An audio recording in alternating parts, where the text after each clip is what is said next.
आपकी तरफ लौटूंगा, लेकिन ये कमल का फूल बनता हुआ लेजर शो है ये रोशनी दिखा रहे हैं आप। हाँ जी। ये प्रधानमंत्री आवास योजना के अंतर्गत निर्मित जो आवास हैं, ये उन पर कौंधती हुई कमल की रोशनी है। और डॉक्टर हितेश वाजपेयी जी ने बहुत सिंबॉलिक तरीके से, क्योंकि रोशनी जी हमारे साथ हैं और इस समय वो कांग्रेस की रोशनी है, तो निश्चित तौर पर एक रोशनी इस समय बीजेपी की भी है जो कौंध रही है प्रधानमंत्री के हाथ में, जिसको ग्लू स्टिक प्यारे बच्चे कहते हैं। और प्रधानमंत्री का तकनीक से प्रेम बहुत गहरा है, गैजेट्स के बड़े वो प्रेमी हैं। और मुझे याद है 1998 में जब मैं एक बहुत युवा पत्रकार होता था, ज़्यादा समय नहीं हुआ था, 2-3 साल ही हुए थे मुझे पत्रकारिता शुरू किए हुए, तो मैं एक नेशनल न्यूज़ एजेंसी से जुड़ा था और हमारे कैमरा पर्सन के पास सबसे पहला फ्लॉपी कैमरा था मध्य प्रदेश का। और जब उन्होंने नरेंद्र मोदी जी, जो उस समय मध्य प्रदेश के प्रभारी थे, उनकी तस्वीर खींची और उनको दिखाई, तो उन्होंने बहुत रुचि से रुककर 5 मिनट बात की राज पाटीदार, जो हमारे वीडियो जर्नलिस्ट साथी थे, कि भाई ये कैमरा तो मैंने देखा पहली बार है, क्या इसमें अच्छा, इसमें ज़रूरत नहीं है, फ्लॉपी से सीधे कंप्यूटर में जाएगा। तो हम लोगों ने ये देखा कि उनके पास पूरी जानकारी उस समय से, वो बड़े वेल अपडेटेड है मनोज जी। बिल्कुल शरद जी, और उन्होंने इसका भरपूर इस्तेमाल भी किया है, इसीलिए आप देखिए हाथों में जो आप कह रहे थे स्टिक नज़र आ रही है, लेकिन उसके अलावा तमाम चीज़ें, आप 1998 की बात कर रहे हैं और आप 2024 है, यानी इन वर्षों में उन्होंने भरपूर जहां जो नया तकनीकी दिखाई दी है उसका प्रयोग किया है। और इसीलिए दूरदर्शन भी अब दूरदर्शन नहीं रहा, वो वास्तव में कई तरह के दर्शन कराने लगा है। तो प्रधानमंत्री को जब हम दिखाते तो सौजन्य से दूरदर्शन करना पड़ता है, ये एक बदलाव है, बड़ा बदलाव है। निश्चित तौर पर। जी डॉक्टर, एक और नवाचार मैं रखना चाहूँगा, क्योंकि आज आपने राजनीतिक चर्चाओं से मुझे मुक्त कर दिया, तो मैं इसका लाभ उठाऊंगा कि एक नवाचार मैंने इस बार, आपने भी नोटिस किया होगा साहब, इस बार यूट्यूब की जो गेमिंग करते हैं ऐसे स्टार्स जो हैं पॉपुलर, जो यूट्यूब गेमर्स कहलाते हैं, जिनको बच्चे लगातार घंटों देखते हैं, जिनके शोज़ को देखते हैं। अच्छा, यूट्यूब गेमर्स का ना न्यूज़ से कोई वास्ता है ना उससे है, उनकी एक लेकिन अपनी एक वही अर्ली टीन्स में और उसमें एक बड़ी ज़बरदस्त पॉपुलैरिटी है। और बल्कि उनकी उन लोगों में भी पॉपुलैरिटी है शरद जी जो वोटर भी नहीं होंगे। और अभी कुछ ही दिन पहले प्रधानमंत्री जी ने उनके साथ एक बड़ी बैठक करी, उनके साथ इंटरेक्शन किया, आपको ध्यान हो शायद लास्ट टू लास्ट वीक की बात है, चुनाव के दौरान। तो ये दिखाता है वो किसी सेक्शन को नहीं छोड़ते। मैं बार बार कहना चाहता हूँ कि आप सोचिए कि उनका एज प्रोफाइल और यूट्यूब गेमर्स का एज प्रोफाइल जी, और ये डेस्टिनेशन तक पहुँच चुका है काफिला, और इसीलिए ये जो स्वागत मंच बनाया गया है, यहाँ से प्रधानमंत्री संभवतः रवाना होंगे, वापसी होगी उनकी। और ये आप देख रहे हैं कि किस तरह का जन सैलाब, हुजूम उमड़ा हुआ है। और एक मंच के पास जाकर प्रधानमंत्री का ये रोड शो का वाहन जो है ये रुका है। और इसी के साथ ये नान के पेट्रोल पंप है शरद जी, जहाँ सबसे लास्ट में पहुँचना था उनको, जहाँ लोकसभा का हमारा ऑफिस होता है, लोकसभा का आपका ऑफिस है जी। और सामने जो एक बड़ी बिल्डिंग है वहाँ गैमन इंडिया, उसी में लोकसभा का आपका ऑफिस है, और वहीं प्रधानमंत्री का ये काफिला ठहरेगा और वहाँ से फिर वो लौटेंगे। और बीच में मैं ये भी देख रहा था कि छुट्टियों का कोई रिकॉर्ड नहीं है इनके पास डॉक्टर वाजपेयी।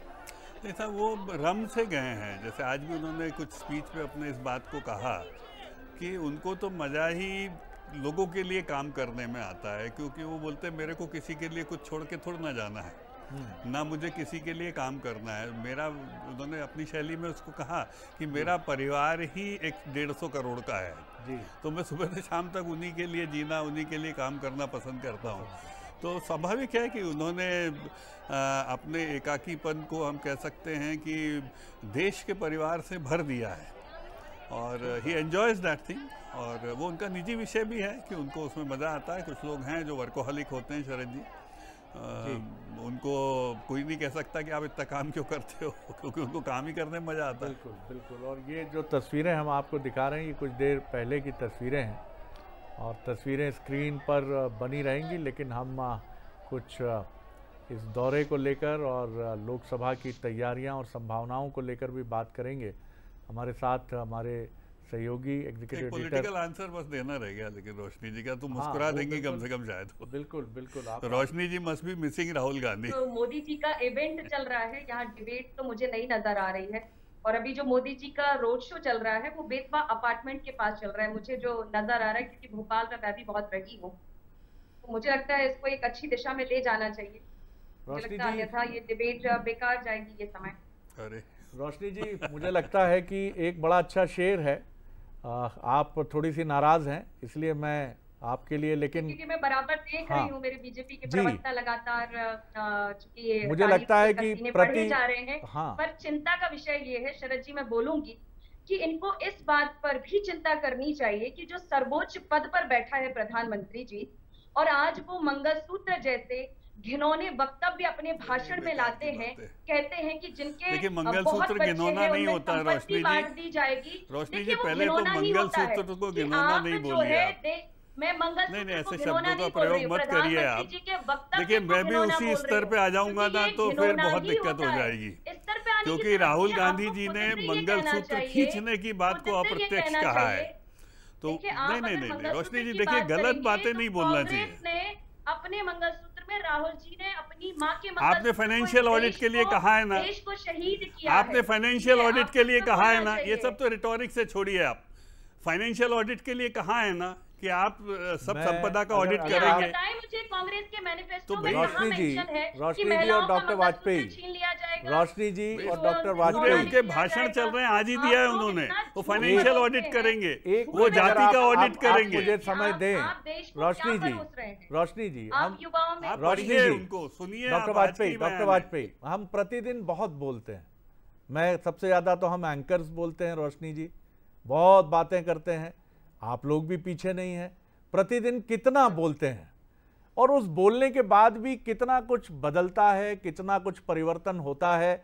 शायद हमारे भीतर यही भाव रहता है कि मैंने अपनी बात कह दी, नाराजगी से कह दी, हंसकर कह दी, प्रेम से कह दी, तकलीफ से कह दी, कष्ट से कह दी। लेकिन मैं जिस शेर की बात कर रहा था कि कुछ मौके ऐसे होते हैं कि जहां बिल्कुल सही बात है, और मैं ये ज़रूर कहूँगा आप जिस परिवार और जिस संस्कार का भी प्रतिनिधित्व करती हैं, वहाँ मुझे लगता है ना आपके पास शब्दों की कमी है, ना आपके पास एक्सप्रेशन की कमी है, और नाराज़ होने की भी कोई वजह नहीं है। मुझे लगता है आप एक डेमोक्रेटिक, एक दुनिया के सबसे बड़े लोकतंत्र में हैं, आपको अपनी बात कहने का पूरा अधिकार है, आप अपनी बात कहती हैं। लेकिन कुछ मौके ऐसे रहते हैं कि मुझे याद आते हैं मुख्यमंत्री शिवराज सिंह चौहान, आप इसको किसी प्रशस्ति से, प्रशंसा से जोड़कर देखेंगी तो मैं कुछ नहीं कर सकूंगा, लेकिन उन्होंने उस समय जब अंडर अचीवर कहा गया था पूर्व प्रधानमंत्री डॉक्टर मनमोहन सिंह को, तो उन्होंने एक शब्द कहा था कि प्रधानमंत्री किसी दल का नहीं देश का होता है, और मैं दुनिया के सबसे ताकतवर राष्ट्र की किसी पत्रिका को यह अधिकार नहीं देता हूं कि क्षमता से कम प्रदर्शन करने वाला प्रधानमंत्री वो हमारे देश के प्रधानमंत्री को कहे। जवाहरलाल नेहरू जी से आपके परिवार तक में और आज तक ये परंपरा हमने देखी है, और आप युवा नेता हैं, वाजपेयी जी युवा नेता हैं, तो ये परंपरा, शब्दों की मर्यादा, गरिमा आप लोगों पर बहुत निर्भर करेगी। ये बहुत महत्वपूर्ण बात है। मनोज, एक छोटी टिप्पणी आपकी।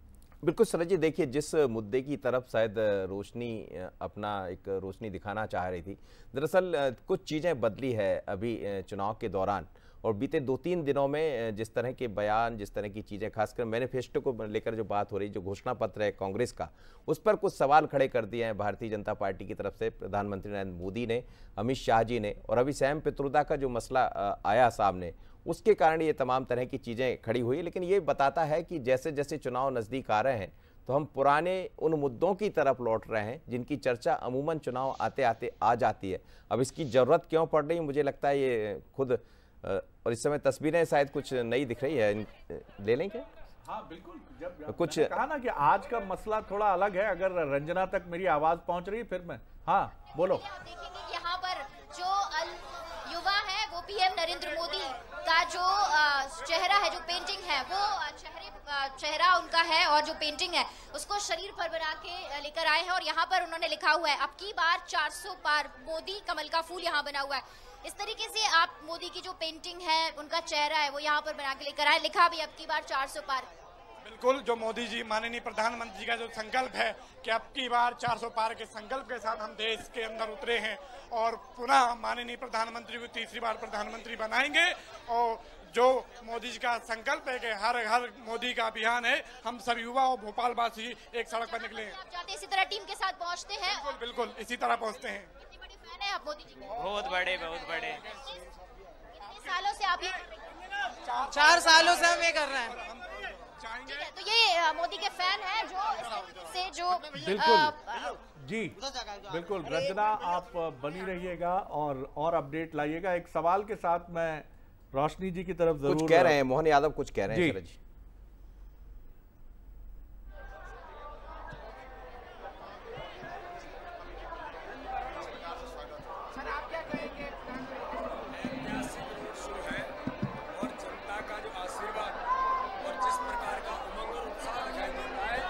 चलिए, हम ऑडियो नहीं सुन पा रहे हैं अभी, काफी शोर है वहां पर। और रोशनी जी से मैं ज़रूर एक छोटे से सवाल का जो है, बड़ा सवाल, रोशनी जी ये सही है, मैं फिर राजनीति के उस पक्ष की तरफ आ रहा हूँ जिसके लिए आप भी यहाँ हैं। ये क्यों हो जाता है कि आपकी तरफ से, कांग्रेस की तरफ से कुछ ऐसी बॉल मिल जाती है बीजेपी को या बीजेपी बना लेती है? अब चुनाव के ठीक पहले सैम पित्रोदा साहब को क्या ज़रूरत थी ये कहने की कि अमेरिका में एक लीगेसी टैक्स होता है, 45% किसी की व्यक्ति की मृत्यु के बाद 45% संपत्ति उसके किस एंड किन को जाती है। जनता ने आज देखा है। मेरी अपनी ओर से इस अवसर पर मोदी जी का अभिनंदन, जिनने देश के दिल मध्य प्रदेश और मध्य प्रदेश की राजधानी भोपाल में रोड शो के लिए समय दिया। मैं आभार भी मानता हूं इस अवसर पर हमारे प्रदेश अध्यक्ष वी डी शर्मा जी, हमारे मीडिया प्रभारी आशीष अग्रवाल जी, हमारे मंत्री विश्वास सारंग जी, कृष्णा गौर जी, सारे सांसद विधायक और सबसे बड़े सांसद प्रत्याशी श्री आलोक शर्मा जी और हमारे जिला अध्यक्ष सुमित पचौरी जी और ग्रामीण अध्यक्ष, सबने मिलकर भयानक मेहनत की। मेरी अपनी ओर से सबको बधाई। तो देखा आपने कि सबने मिलकर मेहनत की। तो रोशनी जी, मैं उसी सवाल की तरफ लौटता हूं कि बीजेपी एक बड़ा मुद्दा बनाती हुई दिख रही है संपत्ति मसले को लेकर। इस तरह के बयान की ज़रूरत क्यों होती है कि कभी ये बयान आ जाता है, प्रधानमंत्री को लेकर टिप्पणी हो जाती है, एक जो आपके एक नेता जो अब तो बिल्कुल साइडलाइन हो गए हैं, इस पर एक कमेंट चाहूंगा मैं आपका। जी, आप सुन पाई रोशनी जी? आवाज मिल रही है आपको? मुझे लगता है उन तक आवाज नहीं पहुंच रही है। डॉक्टर हितेश वाजपेयी, इस पर एक छोटा कमेंट आपका ही चाहूंगा। क्या ये इस चुनाव का एक बड़ा मसला हो गया है? देखिए शरद जी, चुनाव के समय में जो एपेक्स लीडरशिप या विपक्षी दल के जो भी नेता होते हैं, जो कुछ कहते हैं तो उसके मायने तो निकाले जाते हैं, इसमें कोई दो मत नहीं है, हम भी निकालेंगे। और 3 बातें बहुत प्रमुख हैं जो इसके आसपास आई हैं। नंबर 1, मैंने खुद राहुल गांधी जी का वक्तव्य सुना, आपने भी सुना होगा, उन्होंने बहुत क्लियर कहा कि हम चाहते हैं इस देश में एक फाइनेंशियल ऑडिट हो।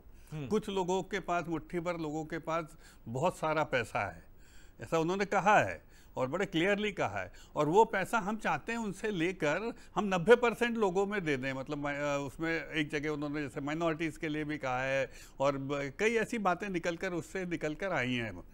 एक बात। दूसरी चीज़ उन्होंने फिर कही कि हम जातिगत जनगणना, जिस दिन हम सरकार में आएंगे तुरंत जातिगत जनगणना करेंगे। क्यों? क्योंकि भाई जातियों के रिप्रेजेंटेशन हम पूछेंगे कि यहाँ क्यों नहीं है, यहाँ क्यों नहीं है।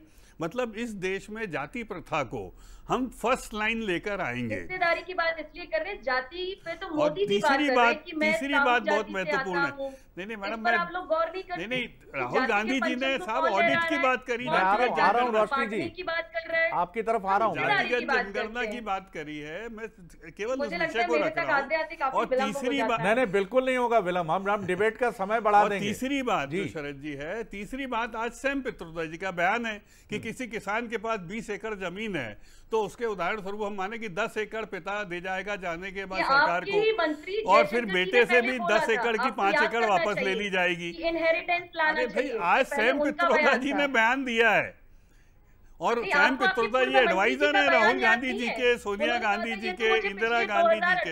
He is not a small man. और मजे की बात यह है कि इस बयान के ऊपर कांग्रेस पार्टी ने उन पर कोई कार्रवाई नहीं करी है। उनका कहना नहीं, सब बयानों को स्पेस है, हमारे यहाँ लोकतंत्र है। इसका मतलब उस बयान को शर्म स्पेस दी है उन्होंने, ये नहीं, एग्जैक्टली यही कह रहा हूं मैं। तो चुनाव के दौरान यदि इस बयान को स्पेस दे रही है कांग्रेस, इसका मतलब कल को इस प्रकार के कानून ला सकती है। क्योंकि दूसरी ओर फाइनेंशियल ऑडिट की बात कर रहे हैं राहुल जी, वो बोल रहे हैं मैं संपत्ति का रीएप्रोप्रिएशन करूंगा। शरद जी, मैं फिर ध्यान दूंगा आपके ऊपर, ये राहुल गांधी जी ने कहा है संपत्ति का रीएप्रोप्रिएशन करूंगा। इसका क्या मायने? मतलब आपसे लेके वो किसी और को दे देंगे। मैं रोशनी जी मेरा सवाल बहुत साफ था। मणिशंकर अय्यर जी का एक बयान कांग्रेस के लिए गले की हड्डी बना, उसके बाद कुछ और भी बयान आए। विधानसभा चुनाव में भी हमने 5 राज्यों के देखा, प्रधानमंत्री ने कहा कि मुझे किलो किलो भर के अपशब्दों की बौछार से नवाजने की कोशिश करते हैं अपोजिशन के लोग। अभी सैम पित्रोदा जी को क्या जरूरत थी किसी अमेरिकन लीगेसी टैक्स की भारत में चुनाव के बीच में लाने की? इससे तो क्या कहेंगे आप इस पर?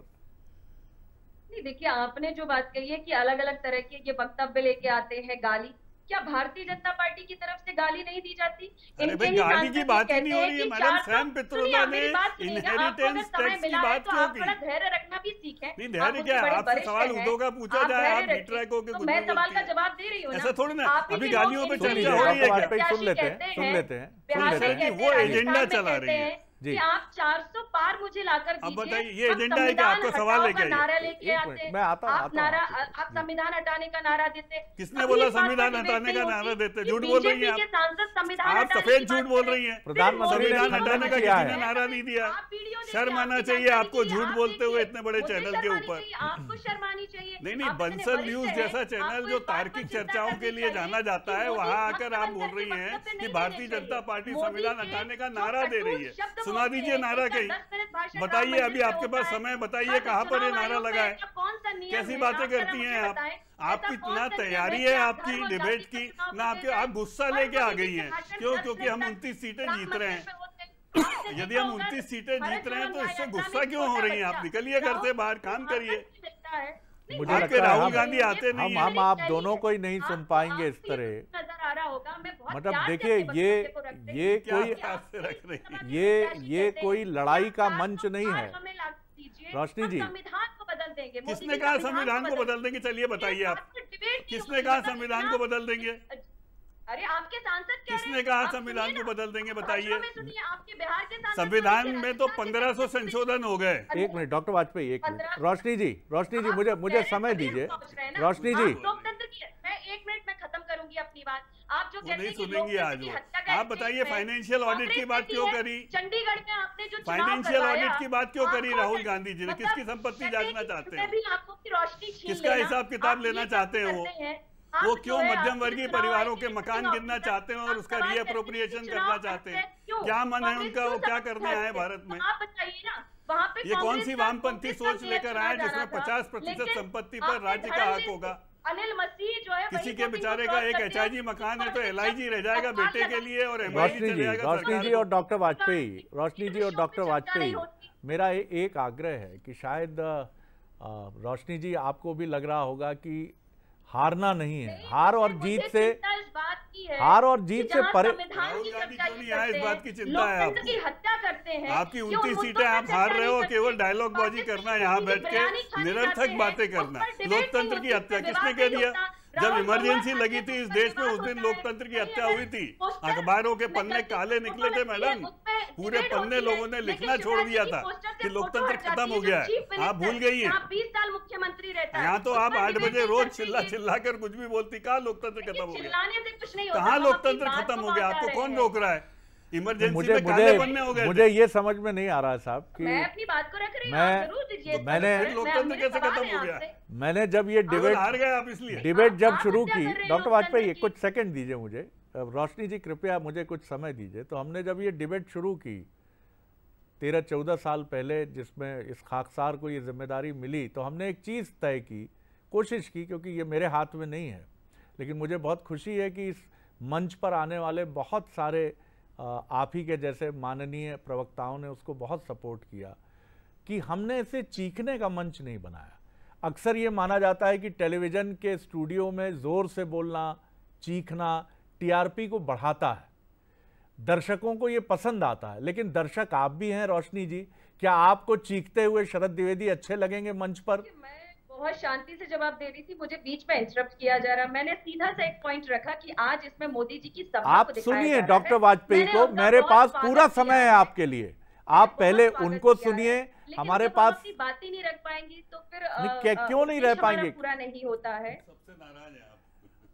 नहीं, और मुझे सबसे बड़ा विषय, आज मोदी जी की यहाँ सभा हुई है, इन्होंने जो मंगलसूत्र और एक अन्य समुदाय को टारगेट करके आप अपनी बात कह लीजिए, फिर वाजपेयी जी जवाब देंगे। डॉक्टर वाजपेयी सुन लीजिए। मैं बिल्कुल बात कह रही हूँ। जहां लोकतंत्र की हत्या का स्टेटमेंट कांग्रेस ने नहीं दिया, चंडीगढ़ में जिस तरीके से अनफेयर इलेक्शन हुए पूरे देश की जनता ने देखा, उस पर इनका कोई स्टेटमेंट नहीं आता, किसी डिबेट में नहीं चलता, किसी न्यूज़पेपर में जो है उस पर सामने बात नहीं आती। आज मंगलसूत्र एक अन्य पर्टिकुलर समुदाय को टारगेट करके जो है आप इस तरह का वक्तव्य देते हैं। कहां कांग्रेस के मैनिफेस्टो में ये दर्ज है कि महिलाओं के मंगलसूत्र छीन लिए जाएंगे?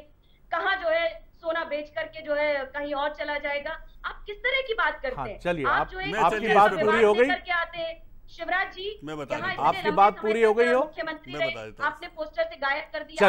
चलिए अब आप सुनिएगा। जी खुद कहते हैं कि गधे पर से सिंह हटा दिया, और जब मैं बीजेपी में मतलब मुख्यमंत्री था तो मेरे चरणों को कमलों की तरह धोया जाता था। दीजिए आप मेरे जवाब दीजिए। जी डॉक्टर वाजपेयी, देखिए, आपने राहुल गांधी जी का भाषण आज का भी नहीं सुना, जो एक कॉन्फ्रेंस में वो लगातार बोल रहे थे। उन्होंने 2 ऑडिट की बात करी है, फाइनेंशियल ऑडिट की करी है कि यहाँ पर प्रत्येक व्यक्ति की संपत्ति का हम आकलन करेंगे और रीएप्रोप्रिएशन ऑफ फाइनेंशियल असेट करेंगे। यहाँ पर मुट्ठी भर लोगों के पास बहुत सारा पैसा है और 90% के पास नहीं है, तो हम उन लोगों से पैसा लेंगे और 90% को देंगे। ये तो उनका वक्तव्य है कि आप फाइनेंशियल ऑडिट करोगे तो फाइनेंशियल ऑडिट में लोगों के गहने नहीं गिनोगे क्या? घर जाके गिनोगे ना आप, जाके घर जाके गहने। स्त्री धन का मतलब आप भी समझती हैं, बिटियाओं के पास क्या धन होता है। सैम पित्रोदा जी ने जब बोला कि पिता का धन जो है, उनके मन की बात उन्होंने रखी कि ऐसा करना चाहिए। अब आप बीच में बोल रही हैं, मैंने तो नहीं बोला था।